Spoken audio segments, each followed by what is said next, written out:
ಇಂದೇ ಡೌನ್ಲೋಡ್ ಮಾಡಿ ಮತ್ತು ನಿಮ್ಮ ನೆಚ್ಚಿನ ಶೋಗಳನ್ನು ಆನಂದಿಸಿ. ಜೈ ಬ್ರೋ, ಕಾಲ್ ಪಿಕ್ ಮಾಡು. ನಿನ್ನ ಸ್ಟ್ಯಾಂಡ್ ಏನು ಅಂತ ತಿಳ್ಕೊಳಕ್ಕೆ ಕಾಲ್ ಮಾಡ್ತೀಯಾರೆ, ಪ್ಲೀಸ್ ಕಾಲ್ ಪಿಕ್ ಮಾಡು. ಇದೊಳ್ಳೆ ಕತೆ ಆಯ್ತಲ್ಲ. ನಾನೇನೋ ಸ್ಟ್ಯಾಂಡ್ ತಗೊಳ್ಳಿ, ಇನ್ನೂ ಏನು ನಡೆದೇ ಇಲ್ಲ, ಅದಕ್ಕೆಲ್ಲ ಟೆನ್ಷನ್ ಮಾಡ್ಕೊಂಡು ಕೂತ್ಕೊಳ್ಳೋಕ್ಕಾಗತ್ತಾ?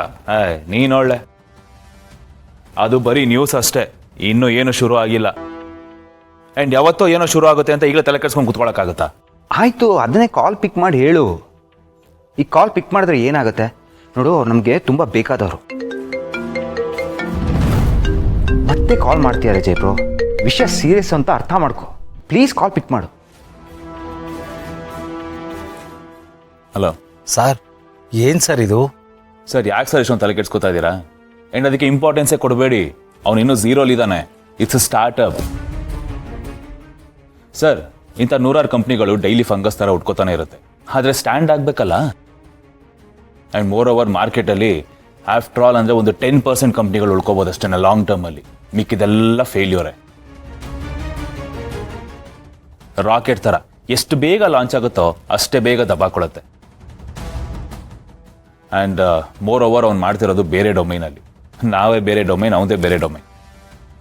ಆ್ಯಂಡ್ ನಮ್ಮದು ಆಲ್ರೆಡಿ ಎಸ್ಟಾಬ್ಲಿಷ್ಡ್ ಕಂಪ್ನಿ. ನಿಮ್ಗೆ ಗೊತ್ತಿದೆ ದಿವಾನ್ ಗ್ರೂಪ್ ಆಫ್ ಕಂಪ್ನೀಸ್ ವ್ಯಾಲ್ಯೂ ಏನಿದೆ ಮಾರ್ಕೆಟಲ್ಲಿ ಅಂತ. ಡೋಂಟ್ ವರಿ, ನಾನಿದ್ದೀನಲ್ಲ, ನಾನು ನೋಡ್ಕೋತೀನಿ. ಸರ್, ಇದನ್ನು ಅಷ್ಟು ಈಸಿಯಾಗಿ ತೊಗೊಳಕ್ಕಾಗಲ್ಲ ಸರ್.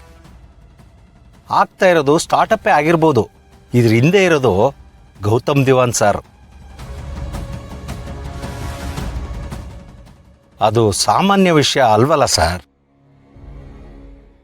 ನಾಳೆ ದಿನ ನಿಮಗೆ ಅಗೇನೆಸ್ಟ್ ಆಗಿ ಬಿಸ್ನೆಸ್ ಸ್ಟಾರ್ಟ್ ಮಾಡಬಾರ್ದು ಅಂತ ಏನಿಲ್ವಲ್ಲ ಸರ್.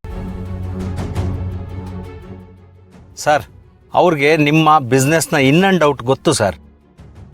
ಅವರೇ ಅಲ್ವಾ ಸರ್ ಈ ಕಂಪ್ನಿನ ಕಟ್ಟಿ ಬೆಳೆಸಿದ್ದು. ಕಟ್ಟಿದವ್ರಿಗೆ ಉಳಿಸೋದು ಗೊತ್ತಿರಲ್ವ ಸರ್. ಒಂದೇ ಒಂದು ವೀಕ್ ಪಾಯಿಂಟ್ ಹಿಡಿದ್ರೆ ಸರ್, ನಿಮ್ಮ ಬಿಸ್ನೆಸ್ ಬುಡನೇ ಅಳ್ಳಾಡೋಗುತ್ತೆ ಸರ್.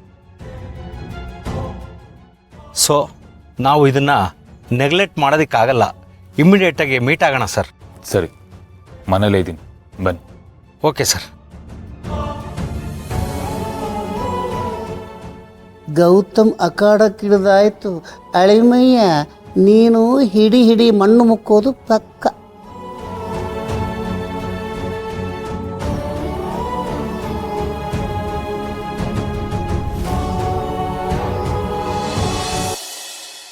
ಎಷ್ಟು ಖುಷಿ ಆಗತ್ತಲ್ವ ಮಂದಾಕಿನಿ.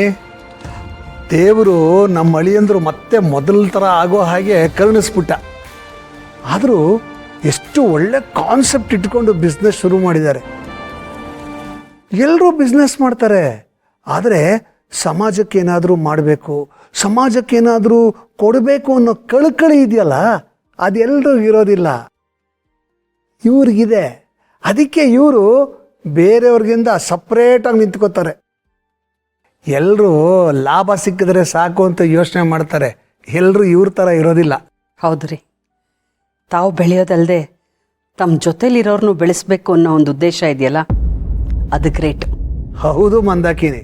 ಅದರಲ್ಲೂ ಈ ಗ್ಲೋಬಲೈಸೇಷನ್ ಕಾಲದಲ್ಲಿ ಎಲ್ಲೋ ಯಾರಿಗೋ ತೊಂದರೆ ಆದರೆ ಕೊನೆಗದು ನಮಗೂ ತೊಂದರೆ ಆಗೇ ಆಗತ್ತೆ. ಅದು ಕಟ್ಟಿಟ್ಟು ಬುತ್ತಿ. ಯಾಕೆ ಅಂದರೆ ಎಲ್ಲವೂ ಒಂದಕ್ಕೊಂದು ಲಿಂಕ್ ಆಗಿದೆ. ಈ ಸಮಾಜ ಸೇವೆ, ಸಮಾಜ ಕಳಕಳಿ ಎಲ್ಲ ಬಿಟ್ಟಾಕು. ಸ್ವಾರ್ಥದಿಂದ ನೋಡ್ಬೇಕು ಹೋದರೂ ಕೂಡ ಎಲ್ಲರೂ ಚೆನ್ನಾಗಿರಬೇಕು ಅನ್ನೋದೇ ಸರಿ.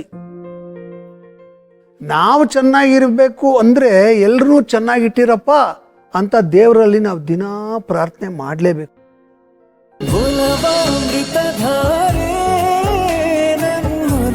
ಅಮೃತಧಾರೆ